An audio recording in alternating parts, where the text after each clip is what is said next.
Sí, muchas gracias. La creación de la Autoridad Nacional en un ministerio transversal, como es el Ministerio de la Presidencia, y que, por tanto, puede establecer criterios que sean homogéneos y que sean comunes para el resto de ministerios.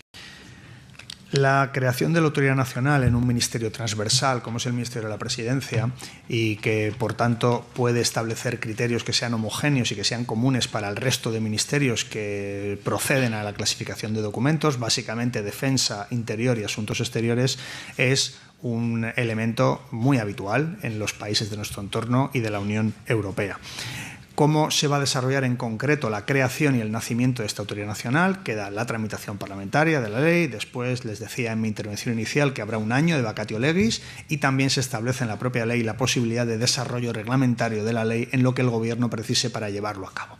Por tanto, como es obvio, todo proceso en el que hay algún cambio, pues supone que haya que ir adaptándose a las circunstancias, pero yo creo que esto también es un paso en la europeización de nuestros estándares de trabajo con la información clasificada.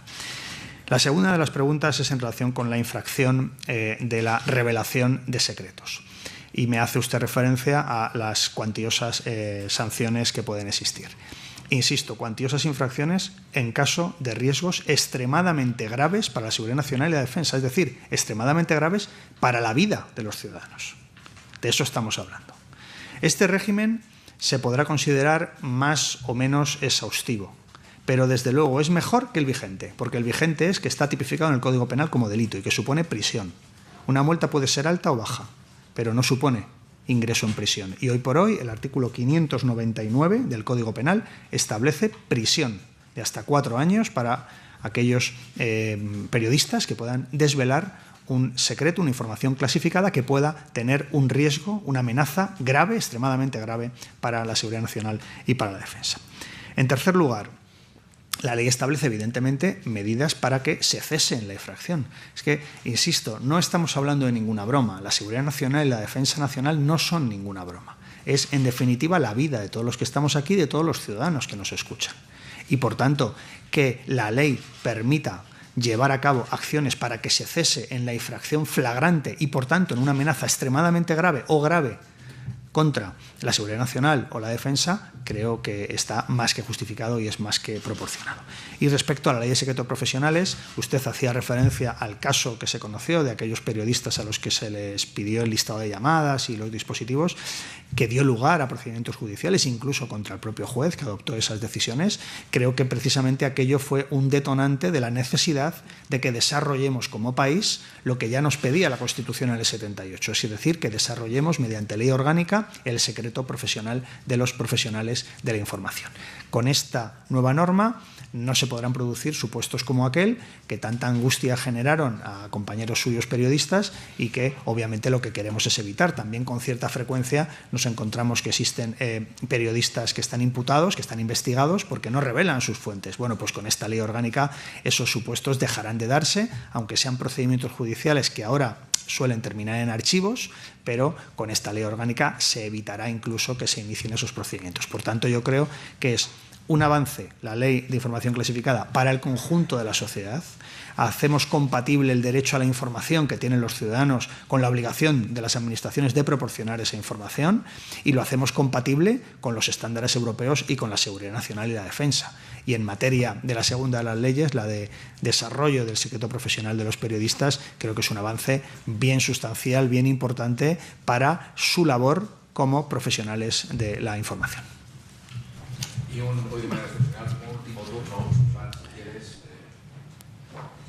esa votación. Muchas gracias.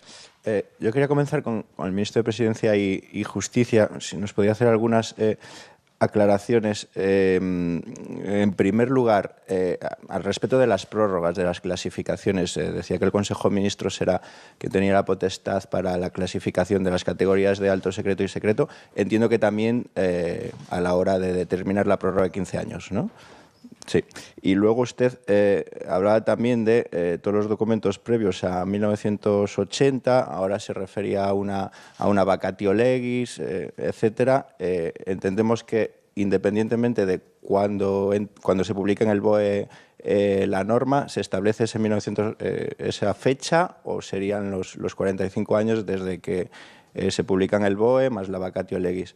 Y luego, por otro lado, a la portavoz, si me permite, hacían referencia antes a todas las leyes y decretos que se convalidarán en este pleno. Más allá de la cantidad, también, bueno, la calidad yo creo que también importa. Hay algún decreto que incluso el sector de las renovables ha puesto mucho el foco, llamando la atención todo lo que, si no se convalida, qué consecuencias podrá tener. Ustedes hablaban siempre de aprobar todas estas leyes que van al Pleno para mirar más a los hechos y que el apoyo de los grupos parlamentarios, más allá de la retórica, ¿no?, que es un poco lo que demostraría si se mantiene el apoyo. No sé si este decreto finalmente no sale. ¿Consideran que el caso Cerdán sí ha tenido alguna consecuencia en el apoyo de los grupos, de los socios, o no? Gracias. Muy bien, pues muchas gracias. Sí, las prórrogas es como usted decía, las decide el órgano competente para la clasificación, y respecto a cómo funciona la aplicación y el régimen para los documentos de más de 45 años de antigüedad. La ley entra en vigor justo un año después de su publicación en el Boletín Oficial del Estado. Es decir, si la tramitación parlamentaria, Congreso, Senado, vuelta al Congreso, fuera una tramitación parlamentaria, digamos, rápida, la nueva ley de información clasificada podría estar en el Boletín Oficial del Estado en el último trimestre de este año. Si fuera así, estoy hablando de una hipótesis, lógicamente los apoyos parlamentarios hay que trabajarlos y hay que conseguirlos, pero para la hipótesis de que estuviera aprobada la ley en el último trimestre de este año, entraría en vigor en el último trimestre de 2026. Es ahí donde tendríamos que hacer la cuenta de los 45 años, es decir, incluiría el año 1981 y anteriores. Es decir, entraría el año del 23F, que se desclasificaría automáticamente, salvo que algo afectara a la seguridad nacional y la defensa, y todos los años anteriores de inicio de la democracia y, por supuesto, la dictadura. Siempre y cuando no se justifique, no se valore, no se fundamente, no se motive que hay alguna causa superior de seguridad nacional o de defensa que hace recomendable que siga clasificado algún documento.